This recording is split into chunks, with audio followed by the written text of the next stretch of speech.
sensing emotion in a delicate formation. Numerology's wisdom is a language of vibration. Welcome to the Numerology Hour. Host Kelly Brickle is a numerologist, psychic medium, and teacher. Her passions are learning about the soul and energy. Whether it's working with spirit, emotion, or vibrational numbers, precision and heart always enters the equation. Now, here is your host of the Numerology Hour, Kelly Brickle.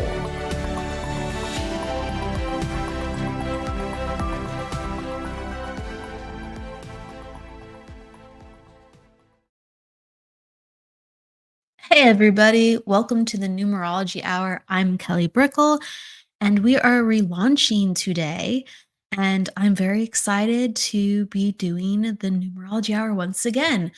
Oh my goodness. Today I am at bay with a cold, so you might hear me sniffling and sneezing a little bit. What a day to do. Ooh, what a day to do it on. See, I'm already going at it. But it just has to be that way. So what I love about this show is it allows me to utilize my passions and give back in a way where I can teach numerology and also give some readings along the way. So, for the first episode back, we are going to be talking about archetypes of the numbers and also how they relate to elements or other archetypes. A great way to learn about modalities of psychic work or other things that you are starting to decode in energy is to understand the modality um, through different connecting pieces. And that is maybe taking a number or a sign or a symbol and saying, this is like the element of, this is like the number of, this is like the emotion of, or the idea of. And the more you have those connectors, the more you're going to understand where things truly lie because either something works or it doesn't. And that's the logic of the black and whiteness sometimes that you need with symbology and systems. When you are working as a psychic and you're opening your mind to what comes, or a medium, or even a healer, there's a very open-endedness at play where you just invite whatever comes in. But when you're working with systems, you do have to use those connectors to your advantage to help guide you through. So let's talk about the numbers and let's talk about symbols and archetypes. So when you're getting into numerology, you're always going to be dealing with the laws of 1 through 9. And the most known number is the life path number. It just is. It is a very important calculation. So many other calculations, you could argue, more important with how you feel on an ongoing basis, but the life path pulls you back towards everything you need to be doing. So very, very important. And at the end of the day, it's like, okay, then how do we interpret the life path 1, 2, 3, 4, and so on? And so let's start with looking at kind of what a 1 is. And granted, you're going to be looking at your life path and your other main calculations. Yes. But 1 is fire energy. 1 is fire energy and it's air energy. It's creation energy because it's birthed, and it's air energy because it longs to be free and do its own thing. So 1 is a very expansive number, and fire and air are very expansive elements. So it naturally longs to do these things. 2, when you are looking at the vibration 2 or a life path 2, you're going to be getting into watery elements. Things want to flow, things want to be in sync, things want to be in harmony. And there is a grounding element, absolutely. The grounding energy of you want peace to come down to the earth, not for it to just be felt, but for actually it to be rectified, for people to have the fruits of their labor. So you have this two vibration that's very ready to work for peace, ready and very practical in their emotional assertions and connectivity with how they deal with people. Then we have three. Three is the number of communication. So we think about, you know, again, that expansive vibration of the fire and the air. The fire, because it is so creative, and you're literally channeling from the crowd or the muses, and you're birthed through what just makes you come alive, and you are magnified in the presence that is around you and through you, as well as the creativity of, again, the muses, and through your expressions you go forward through people to see and, most importantly, hear you, and for you to speak to be that. The air energy comes forward. Then we go into four, and four is a grounding vibration as well as an airy vibration. Hello, Jessica. Hello, everyone coming on in. I appreciate it. Thanks for joining me today, and everyone, thanks for being patient with my cold. I've been learning learning how to breathe as I speak. It takes a hot second. It really does. So I appreciate it.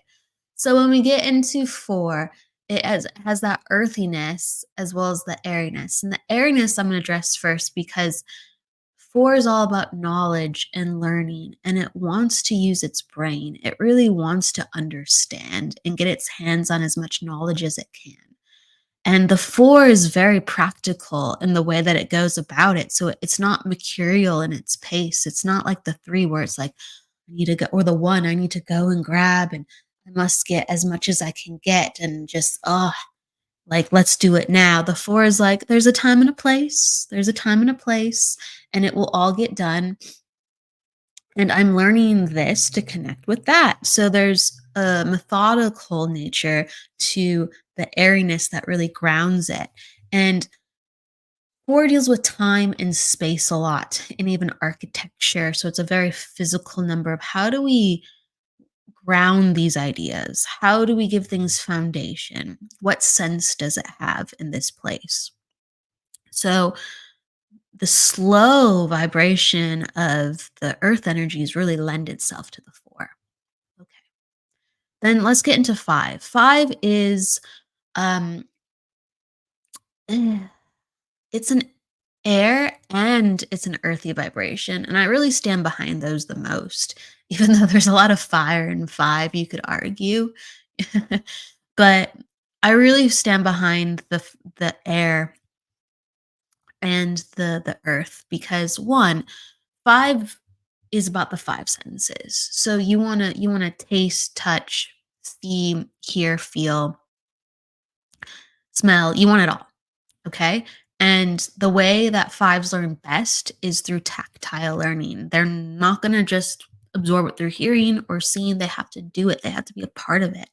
And they want variety. They want to go around and explore and understand like the variety of everything so they can put together what life means, not by what someone tells them to, like again, like in a book or in a movie, or even through a loved one's approach perspective. They have to be a part of life.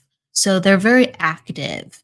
And this mercurial quality comes back in with the air this time, and they want to do everything and everything, and they want to do it fast. Five's about freedom, movement, boldness, adventure.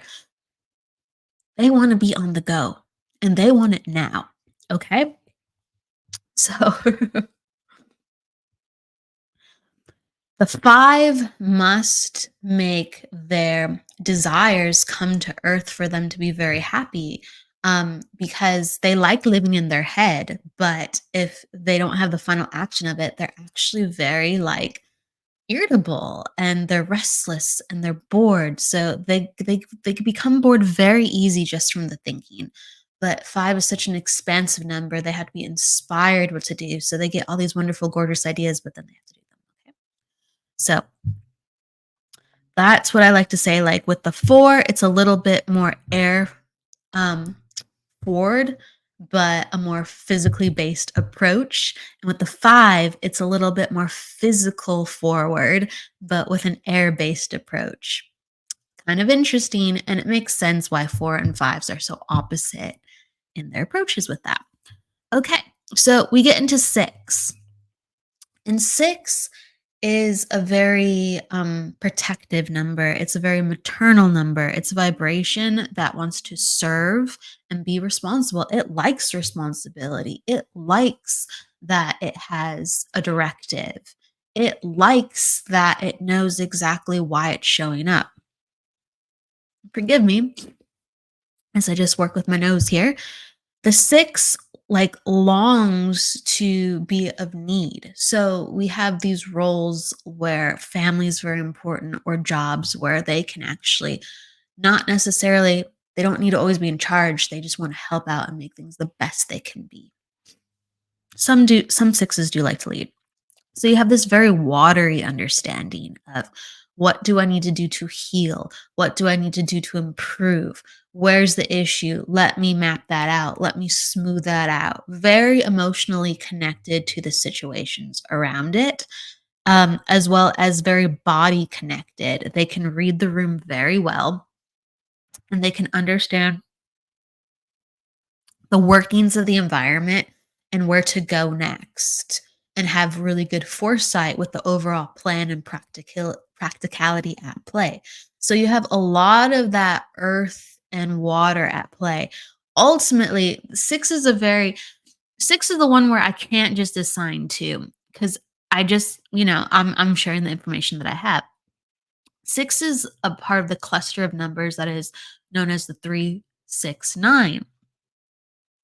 And those are very creative people numbers. So they're very good with people. They connect with people. People like them. People trust them. People open up to them. And it's really this fire that allows the relationships and the socialization to be bigger than just what they are comfortable with. That fire gives them extra energy to get the job done. The grounding and the practicality to know what they have to do, the emotional responsiveness of the water and the fire of I need to have the power and the connectivity to carry this out because I have a lot on my back. So if you want to argue what 2 6 really are, I would actually go more towards um the earth and the fire because it's all about what needs to be done, and sometimes they actually do take emotion out of it even though they're actually a lot of them are very emotionally connected. So they will take emotion out of it to get the job done, and they're connected to how to be of service for the people. Okay. So, and then we're going into 7. 7 is the personification of air, you could argue. 7 is a very, um, if it allows itself to be sensitive vibration to people as well as ideas. But initially, the 7 harbors the mind, logic, higher reason, and it likes to sort what is the truth. It likes to understand and see things that people normally don't see, and it needs alone time to cultivate this. And so it works in the air realms. Okay, 7 works in this airy mental space where it needs its quiet to brew. Okay, and it needs to be connected to the greater truths of the universe. So it needs to float, it needs to flit, it needs to be above what has normally been taught, what is normally promoted as this is the way. It needs to be expansive and free and to collect and analyze and deduct. And that's the way 7 gratefully operates. There is an element that I find with the 7 that sometimes can be so sensitive once they open up their spirituality. They can be a little bit water-like because they prefer the quiet, they prefer the serene, they prefer the gentleness. They just want things to go well and be nice and to form. as things can in perfect sequence. And so it's funny, it does sometimes have a little bit of a watery vibration, I find, or they crave the water element. A lot of sevens like to be by water and nature, and again have that sereneness. But that all that air energy can devoid you of emotion too as well. So I like to really give the stamp of seven being the personification of air a lot of times. All right. So we are going into eight. Eight is a very physical vibration. Eight is all about materialism, manifestation, abundance. It's all about consequence. It's like what's going to show up. And usually, when we're like manifesting, we're thinking abundance, abundance, abundance. But manifesting can go really good or really bad. Okay. It's both sides of the coin. It's like, what kind of harvest did you sow for yourself? Did you really put in the good seeds? Did you really show up and water it every day? Did you study the best techniques to make sure your crops harvest? So it's quality, quality, quality. Eight is all about that. It's like the truth of just what happened through what you did, who you are, where you're going. And it smacks you across the face, and it's just like nothing personal. It can be sobering, it can be harsh, it can be very, very to the point. And it's all about it just is what it is. And you merge with that vibration through honing your skills to be physically stronger and understanding the laws around you of the world, of yourself, of your own body, of your own health, to balance energies and to accumulate power so you can navigate the world and create them power in it through co-creating. You are the alchemist. So there's a lot of earth elements at play with the eight, and I find that it is the personification of earth too as well. Okay. Sometimes eights can be a little bit cold, and because they're just it's a matter of fact. These are the facts. Um, a little bit like the sevens, and they can get a little airy. But ultimately, sometimes they will bypass what the right thing is to do based on logic, and they will do it based on how they feel intrinsically within their body or what they observe. So they're very much, I trust my gut in order to succeed. I trust everything that I've taken on within my life, and they're very discerning. They don't just pick up information for information's sake. They're very discerning based on their personal experience because they've done the hard work to get to that point, and they really do trust themselves. The ones that are um, in a state where they've risen in their own self-awareness and their self-activation, there is that very much, I have to go with my gut instinct. And that's how they lead. A lot of eights are leaders. Then we're going into nine. Nine is a very fiery vibration. Very fiery vibration. As well as it's a bit airy too, but it's very fiery. And with the fire, tremendously good with people, tremendously empathetic towards people. The fire again is the element of spirit, and fire just cleanses and allows things to be reborn and be. And that's really much, very much what the nines life is about. The more nines you have in your chart, the more you will deal with themes of transformation and death and forgiveness and rising like the phoenix. And you have all through this a very strong compassion for people. So, like the three, sixes, and nines, they're just very connected to people and they have a lot of empathy for people. Their lives revolve around people for them to be effective and successful. And also, the nines are very, very creative. Those fire numbers are very creative. So, the nines are like threes on steroids, but they have a little bit of stroke of genius to them. And they do things a little bit differently. They're inspired in a very unconventional way, and they always push the envelope. So, very open minded, very unconventional, very to to the beat of their own drum, but they do it not just for themselves, they do it for what they think is right. And there's always the embodiment of all the elements in the nine, as well as embodiment of all the numbers, because nine is the peak right before we transform and we are born again. And we repeat the cycle so we can continue to be all these, because we all are all of us all are the numbers. We're all the numbers. It's just we play out certain archetypes and vibrations at certain times. We're born with certain vibrations to really make sure we stick in a certain energy to really go, this is what I've signed up to learn this lifetime. This is who I'm becoming. This is where I'm flowing and going. Whew. All of a sudden I have to sneeze again.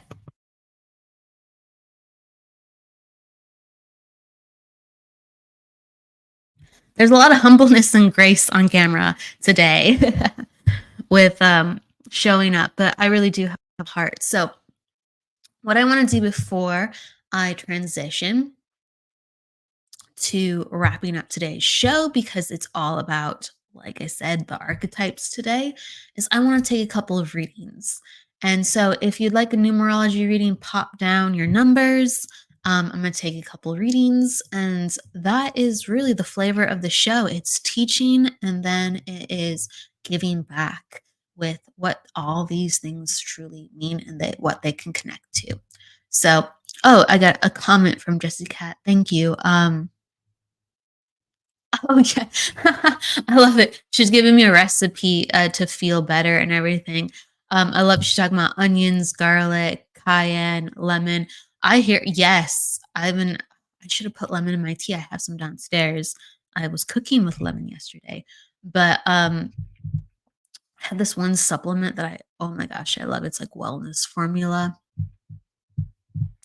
And I could think of the name right now, but it's not coming to me, the company. But anyway, it's wellness formula, and it has all those things that you mentioned in it. It has like ginger roots, like the bulb of an onion. It's just like all that stuff, and it blasts it away. And it's so funny because it's like, on one hand, I've beat being sick, but on the other hand, this sinus, like nose irritation, has not gone away just yet.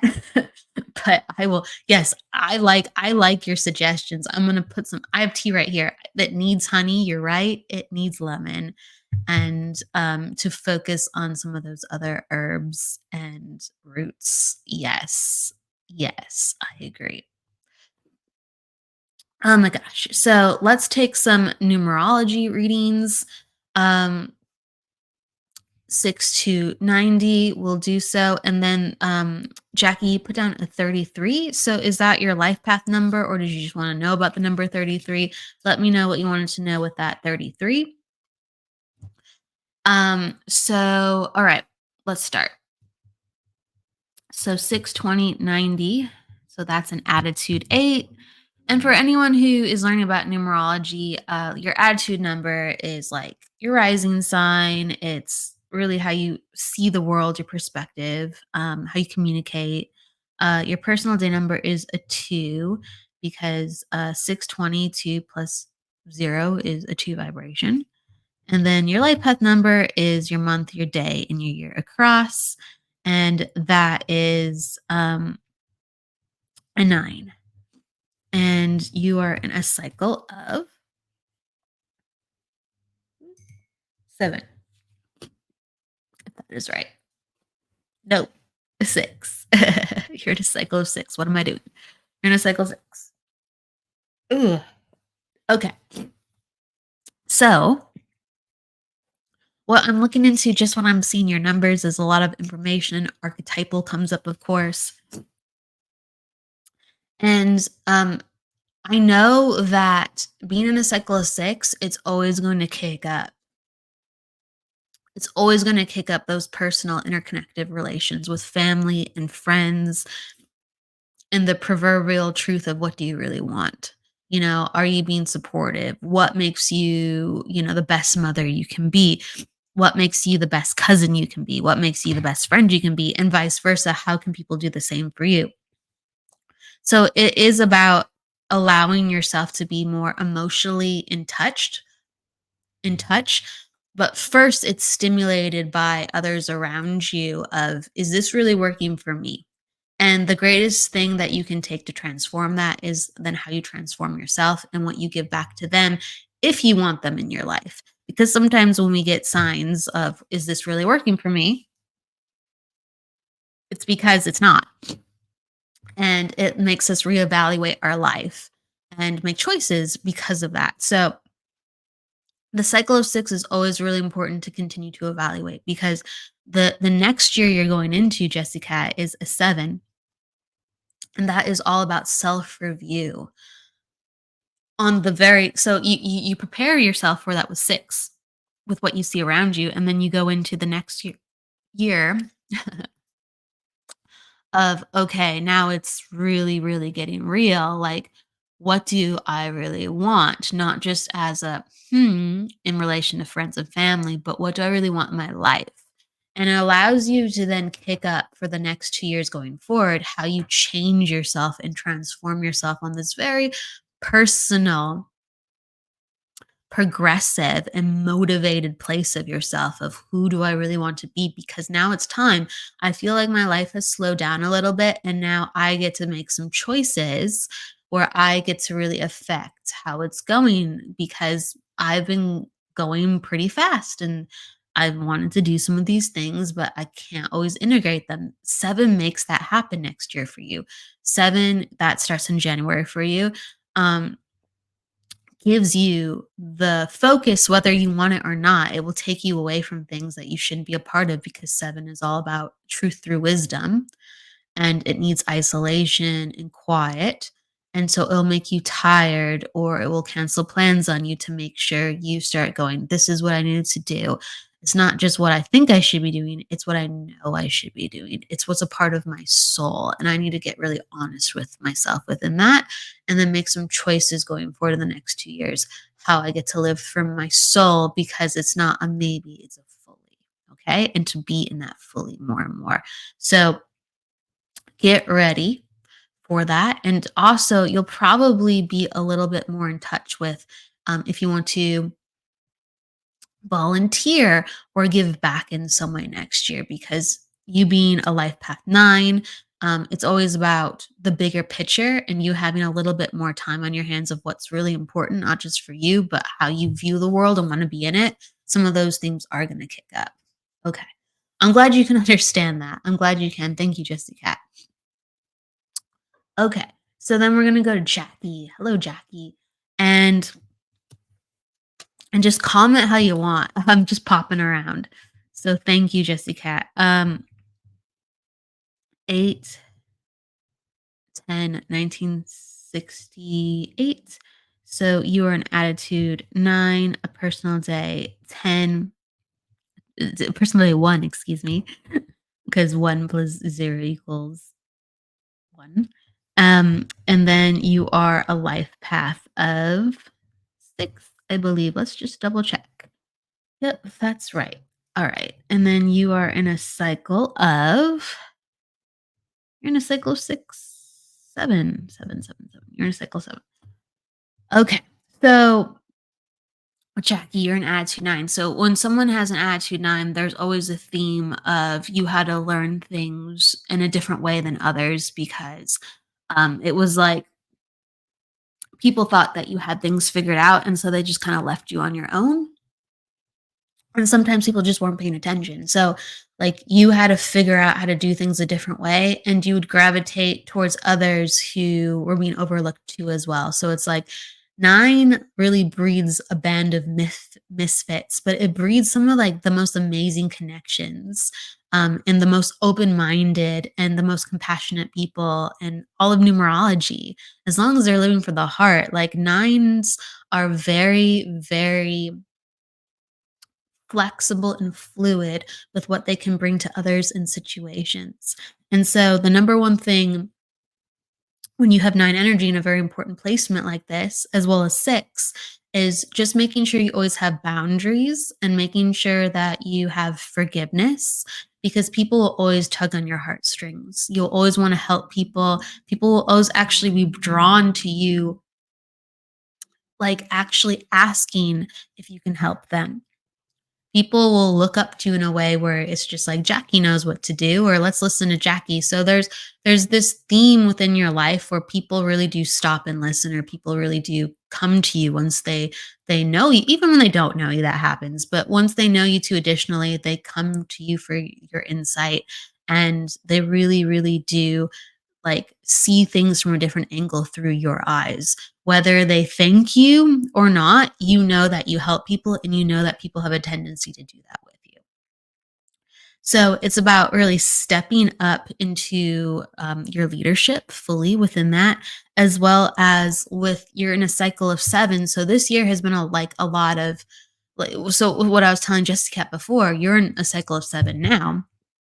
This year's been a lot of personal introspection of what really works for me. And I'm ready to stand up now. And going forward with an eight, it's just making sure that your health is online and that you're really putting that love and self care into you to make sure that you can step into these things that you want for yourself, because you can have them.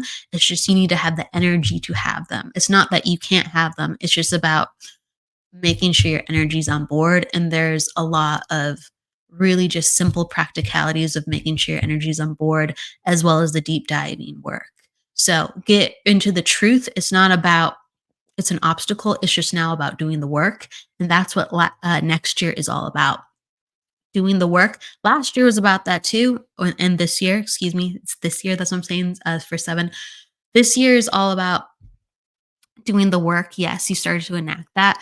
But next year, it's about that and actually reaping the benefits, as well as seeing really quickly, not just waiting of, okay, that doesn't work, that does work. A lot of those answers have light to shine on them way quicker. That's what I'm saying. So go forward, continue to trust yourself, honor yourself, know your worth, know your boundaries, and really look people in the eye and say, this is where I'm at, this is what my needs are, and everybody wins because of that.